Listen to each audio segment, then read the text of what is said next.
Hey, it's Jared. For the last several weeks, I've been wearing a continuous blood glucose monitor because I wanted to see what all the hype was about, first of all, but also just understand a little bit more about my body and how it processes the different things that I consume and how my body also responds to fitness and all of that good stuff. There was a lot of unknowns. There's a lot of people putting content out there, whether it be on Instagram or TikTok or even YouTube, talking about the way that their body responds to eating certain things while wearing a continuous blood glucose monitor. And personally, I've always assumed that I had a poor metabolism, that I just did not have a good metabolism. It's always been hard for me to lose weight, even though I have been able to lose a little bit of weight, but it's been hard for me to maintain that. And I really just wanted to understand a little bit more about how my body responds to the different foods that I eat. Now, I typically go every 6 months or every year and have my blood checked just with the doctors. And so I'm getting continuous information there that is pretty frequent, probably more frequent than most people. I have had a thyroid issue in the past, and so I go every 6 months to get my blood tested for that. And usually there's every 6 months or once a year, I would get a full panel of all of the blood tests so that I can see where my numbers are at. But that's just a picture of one particular day out of a wide range of time. And so I wanted to have a little bit more information, hence the blood glucose monitor. And I've been really utilizing the Ultrahuman app because I wear the Ultrahuman fitness ring,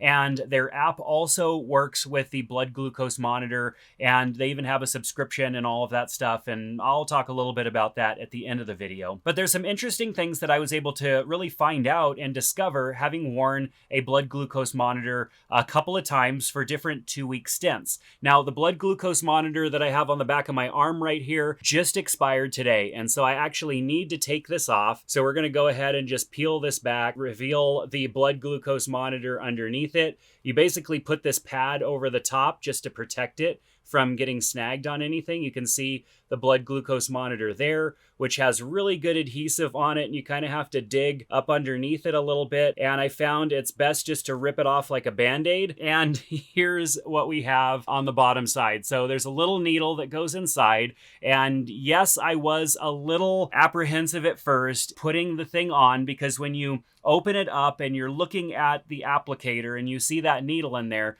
you're thinking that's going to hurt. But I guarantee you, you don't feel a single thing. It's basically like a stamp. You just stamping right on your arm, and it installs it and it's good to go. And then you put the cover over the top. It's an adhesive pad that goes over the top, and it takes you a couple of seconds. Of course, you want to make sure to clean that area off really well with an alcohol pad, which is provided with the Ultrahuman kit. So once that's installed, you use the Freestyle Libre 3 app, and you just hold it up to the sensor, and within a second or two, it connects, and then it configures to your device, your phone, across Bluetooth. It takes about 60 minutes for you to start getting actual data. And once you have actual data, you're getting continuous blood glucose readings for 14 days using that sensor. And then, just like me, you peel it off and you decide whether or not you want to put another one on. I tend to take about a week break in between. This is my third blood glucose monitor that I've worn.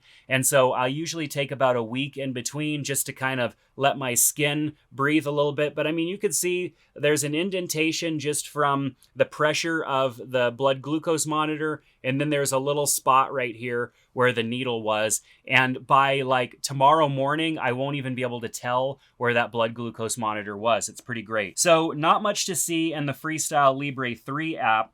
But if we switch over to we'll switch over to the Ultrahuman app, and then we're also going to look at another app that I've been kind of spending some time with lately. So before we dive into the app, let me talk about 5 key areas that I wanted to kind of find out more information about and dig into, and a continuous blood glucose monitor has helped me do that. First of all, you hear the stats that many Americans are pre-diabetic, and even though I feel like I'm relatively healthy and I eat pretty healthy, I wanted to find out if I was pre-diabetic. Of course, I was getting my blood tested every 6 months to a year, and I wasn't pre-diabetic by those numbers, but that's just one picture of one specific day out of that period of time. They're fasted labs usually, and so of course my levels are going to look pretty good. I wanted to see where they were during the normal course of me eating and doing my normal routine throughout the day what are my glucose levels at? And I found that my glucose levels were actually pretty good, better than the picture that I typically would get from just one test occasionally. So I wanted to identify, do I have anything to worry about there? Do I need to correct anything else with the way that I'm eating? The second thing is understanding my glycemic response to the food that I consume. Now, this I think has to do with metabolism, how your body responds to different foods.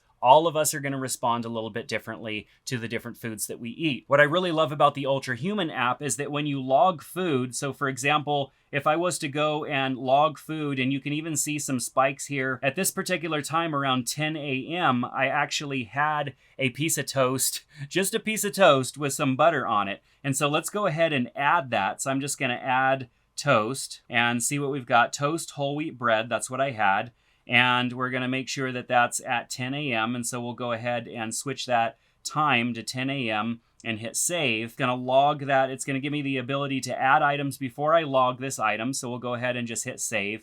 And you can say toasted whole wheat bread, 70% of users got a poor glucose response from this food item, which is great. And then it gives me a little bit of information. So now I can kind of figure out, okay, why did I have a spike at that time? It's because I ate a piece of toast. And because I've been monitoring my glucose for the last month and a half or so, I knew that I was going to get a spike there because of the piece of toast that I ate. So very interesting, and I'm learning a little bit more about that. Am I part of that percentage that has a poor glucose response? If I am, then I could use that information to decide, do I eat a little bit better? Do I choose something else? Do I choose a different type of bread? Do I avoid bread altogether? Or maybe I choose something that's rich in protein instead, because that spike did take place after I ate something post-workout. And so I actually had worked out quite a bit before that. That's what these spikes are here, and those were automatically tagged as workouts because this app is connected to Apple Health. So as we go throughout the day, or if I even look at nighttime when I was sleeping, I can see what my glucose levels were during that time. And if there's anything that sticks out like a spike, I could try and identify what that was. The third key thing is that it really is just another piece of information that motivates me having a healthy lifestyle. I'm wearing a fitness ring, I've got a fitness watch on, I'm usually tracking that type of stuff, and I want to make sure that I have a certain amount of physical activity every day and every week, and I track that stuff using different apps. But how do I know that my overall health is improving? Well, of course, the fitness ring or the fitness watch can track some of those things and provide us with some data that kind of gives us an idea of if we're moving in the right direction. But the true tale of whether or not things are really improving is when you have a blood test done. And of course, there's a lot of things that can be tested when you have a blood test done. But a continuous glucose monitor does give you a picture of one thing, and it's another data point that helps me stay motivated towards being healthier. I'm looking at this graph, and I have a pretty good rating for the day, a metabolic score in this app. Or if I jump over to the Levels app, I can see that I've got a pretty good metabolic score for today. And I'm thinking, do I eat that thing that is on the shelf in the pantry, or do I avoid it? I don't really want to mess with that score. And I know that shouldn't be the motivating factor, trying to keep a high score for the day, but it does gamify it a little bit. And it does give you one extra arrow in your quiver that you can use to avoid temptation when it comes to eating things that may or may not be good for you. The fourth thing is optimizing my overall performance. On days where I'm working out harder, I wanted to see how my body responds to that. Usually when I work out, I can see a spike in my glucose level, and that's a natural response of the body to produce what the body needs because of the extra physical activity that's taking place. But as I exerted myself further, because I'm trying to run a marathon this year, I wanted to see if I run a longer length of time, does that kind of decline? Is my body unable to keep up with what it needs in order to keep me performing when it comes to running or cycling? And so understanding that, I'm only going to be able to understand that if I have a continuous glucose monitor. When you run a marathon or a half marathon or ride a bike for a long distance, you need to replenish yourself because you're using up a lot of your stored resources. And so I wanted to find out, based on how hard I typically push myself, is my body maintaining enough to keep me going, or do I start to crash at a certain point in which I need to replenish some of my body's resources so I can keep going? And the fifth thing is monitoring my glucose levels in regards to stress and sleep and my response there as well. Being able to see how is my glucose levels while I'm sleeping has been really interesting, because there have been days where my blood glucose has been elevated, not elevated to a crazy amount, but elevated more than it has been on other nights, and I've noticed that I had poor sleep. And then I also looked back and thought, what did I eat for dinner? What did I eat for lunch? What was my physical activity like the previous day? And there's a correlation there. I've been able to see that my blood glucose level was higher during my sleep when I didn't eat as high quality of foods the day before. Very interesting. And that also correlates to the amount of stress that I might feel the next day because I didn't get the best sleep. My body was obviously working harder to rid itself of whatever it was that I consumed, and that resulted in worse sleep and a higher stress response the next day. A study published in BMC Public Health found that physical activity levels were associated with better glycemic control in non-diabetic adults. And how are you going to measure that? Go and get your blood tested once a year? That's just one picture of a specific day. And as you can see by looking at all of this data, blood glucose can be all over the place. That's why they have you fast before coming in for a test like this, because they want to have as best of a picture of a standard measurement as possible. But as I've been able to see, if I ate like garbage the day before, or if I decided to work out before I went and got my blood test done, that's going to affect my glucose levels. And my doctor is going to look at that number and count that as the number that they're going to measure things against. And that's not a good picture of your overall glucose levels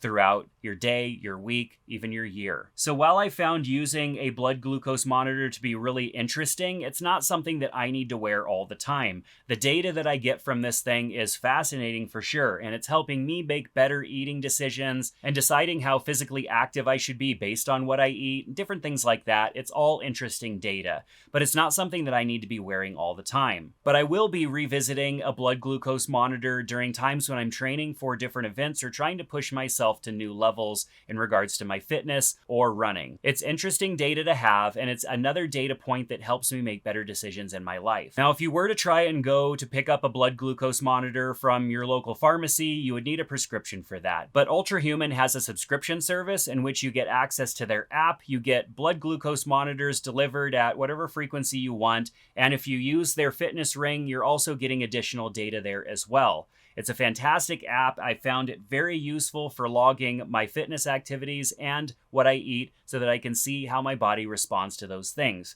Like I said, it's another data point. It's not something that I need information on all the time, but it's fascinating to me and it has helped me make better choices. So let me know what you think about blood glucose monitors and all of this stuff, this interesting information that we can get these days to help better make choices in regards to our bodies. Let's talk about it down in the comment section below. If you want to check out what Ultrahuman has to offer, check out the link in the description below, and make sure to follow me on social media because I tend to post updates and stuff in regards to my fitness journey there, so I'll link to that down below as well. Thanks for watching. Give this video a thumbs up, subscribe to the channel, and we'll see you back in another one. Take care.